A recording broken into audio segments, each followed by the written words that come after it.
All right, some science graphic novels. Here's The Stuff of Life, a graphic guide to genetics and DNA, Mark Schultz. Um, Illustrated by Xander Cannon and Kevin Cannon. No relation. They just so happen to live in the Twin Cities, but they're also stellar. I can promote local boys, done good. Um, let's face it, the basics of genetics can sound utterly alien. So who better than an alien to explain it all? Enter Blurt 183, a scientist from an asexual alien race threatened by disease, who's been charged with researching the fundamentals of human DNA and evolution and laying it all out in clear, simple language, slow to grasp the point leader can get it. Sounds like a lot of high schoolers and college students. Uh, in the hands of the award-winning writer Schultz, Blurt's predicament becomes the means of giving even the most science-phobic reader a complete introduction to the history and science of genetics. Easy to understand as it is entertaining, and that's the hallmark of great nonfiction, science books. Can it is it readable, but also using the unique characteristics of the tools to convey information, but also be creative and hopefully funny or insightful, but memorable. Make it better than a textbook. Make it a great graphic. Uh, Logic Comics, an epic search for truth. This is about Bertrand Russell. Um, show you the it recounts the spiritual odyssey of philosopher Bertrand Russell in his agonized search for absolute truth. Russell crosses paths with legendary thinkers like Gottlob Frege, David Hilbert, Kurt Gödel, finds a passionate student in the great Ludwig Wittgenstein. But his most ambitious goal, to establish unshakable logical foundations of mathematics, continue to loom before him. Through love and hate, peace and war, Russell persists in the dogged mission that threatens to claim both his career and his personal happiness, finally driving him to the brink of insanity. Uh, this story, at the same time, it's an historical novel and very accessible explication of some of the biggest ideas of mathematics and modern philosophy. There's rich characterizations, expressive atmospheric artwork. You can kind of see, in the corner of the 1883 kind of bleeding off the panel. It's definitely a book of high ideas. Spins the pursuit of these ideas in a satisfying tale. I think some older teens could sort of get it, but I mean, it's pretty heady stuff. I found the biggest audience have been adults, or interested in sort of philosophy or mathematics or Bertrand Russell. Um, very, very interesting. All right. T minus, The Race to the Moon by Jim Ottaviani. He has a number of titles. There's the Non Brothers, the Cannon Non Brothers. Um, Everything he's done, I give my stamp of approval with. His newest one is called Primates. It's about Jane Goodall and two other women scientists that was quite well done. Uh, T minus is begins 12 years before the lunar landing. It chronicles the competition between the U.S. and the Soviet Union through a catalog of both countries' multiple attempts on the road to manned spaceflight. Organized as a countdown, making the outcome seem inevitable, the frequent prominent sidebars list a type of rocket, the duration of its flight, and whether the mission was a success or a failure. There are more than 30 attempts chronicled, and the shift between Soviet and US successes creates an interesting balance in the narrative. Ottaviani credits the early Russian successes to chief designer Korolev, and his influence and personal vision fill the first half of the book. The American portion of the narrative lacks a parallel central architect, with the text focusing less on process and more on the majesty, beauty, and peril of simply being in space.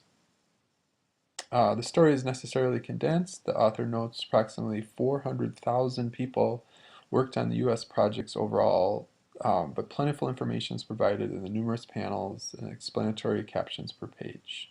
Copious detail will appeal to some and certainly help to underscore the meticulous research that went into the undertaking.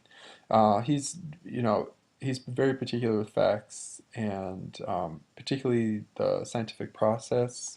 Very, very well researched and extremely successful. He's one of the strongest nonfiction in the sciences, graphic novel writers out there. Jim Ottaviani.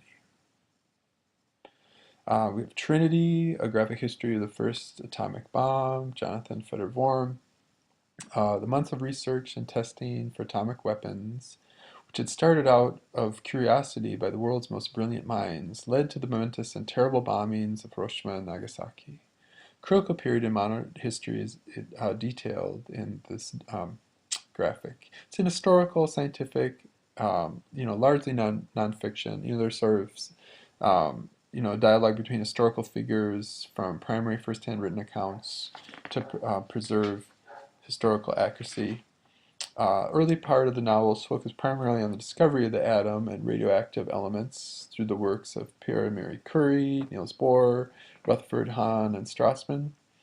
Large and often confusing concepts and processes such as nuclear fission, uranium enrichment, and the construction of an atomic bomb are broken down using detailed yet easy to follow illustrations and concise language. The leadership of Oppenheimer and General Leslie Groves is laid out with exquisite clarity, highlighting the painstaking efforts taken to keep information from leaking, the magnitude of the operation, as well as their attempts to keep the project on schedule.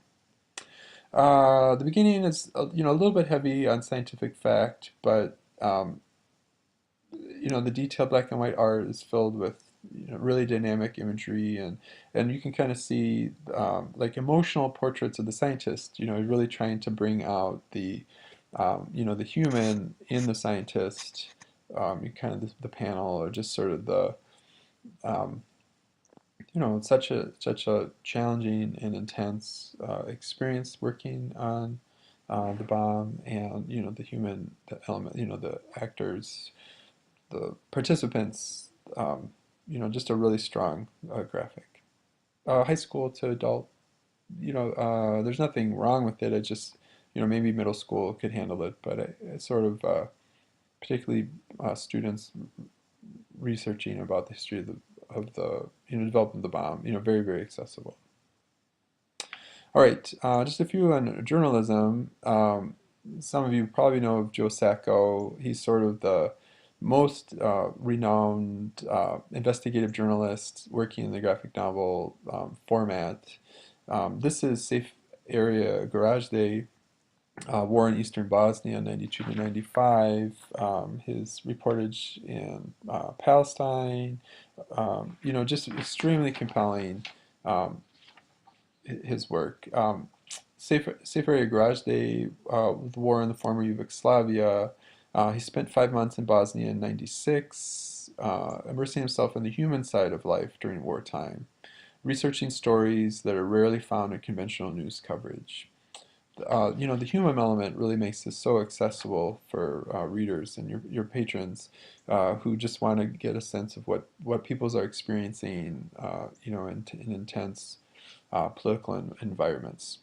The book focuses on the Muslim-held enclave of Grajde, which was besieged by Bosnian Serbs during the war. Sacco lived for a month in Grajde, entering before the Muslims trapped inside had access to the outside world, electricity or running water. Just a great slice of what these experiences are, and his art styles, very unique, and he puts himself in there, uh, right in the middle. If you, I can, so there he is. If you think about like Scott McCloud making his face sort of, more simple, he sort of highlights his, by simplifying himself, placing him in the other. Um, he's right in the middle of the story, which is, just a interesting way for reporting. Another sort of modern journalist, travelogue, Guy Delisle, Pyongyang. This is a journey in North Korea. He really goes to places that many people know very little about. He had one in China. He went to Burma, Myanmar, North Korea. He just had one on Jerusalem. Very, very interesting. So this is, he's French Canadian. He traveled to North Korea on a work visa to supervise the animation of a children's cartoon show for 2 months. While there, he got a rare chance to observe firsthand one of the last remaining totalitarian communist societies. He also got crappy ice cream, a barrage of propaganda, a chance to fly paper airplanes out of his 15th floor hotel window. So he really combines the gift for anecdote and an ear for absurd dialogue. It's sort of throughout all of his work. You just get this slice of life of what his experience and the experiences around him. It's sort of a gently humorous counterpoint to the daily news stories about the axis of evil. Um, he shifts between his accounts of his work as an animator and life as a visitor in a country where all foreigners take up only 2 floors of a 50-story hotel. You can see his expressive artwork, um, humanizing the few North Koreans he gets to know, facilitating digressions into North Korean history and happenings. It really appeals to multiple audiences. Current events buffs, people who really liked Persepolis, just sort of that exploring other cultures, but also just people like good stories. I just think it's a really, um, he's a really strong illustrator and kind of the journalistic impulse of life experiences. All right. So, what nonfiction subjects would you like to see a graphic novel created for, and why? Well, think about what about the graphic novel format might, really highlight. Is there, a person you think would be well fit for it, or a subject that you don't know of a graphic? Just explore a little bit.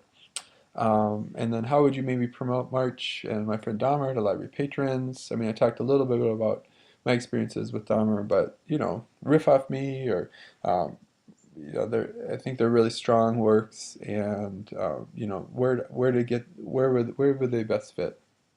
And then do you have other nonfiction graphics to recommend to the class? All right. Have a lovely week, and we'll talk later. Oh, I'm so curious. It was yesterday was the minicon. For those who went, I'd love to hear how it went. Okay. Thank you. Take care.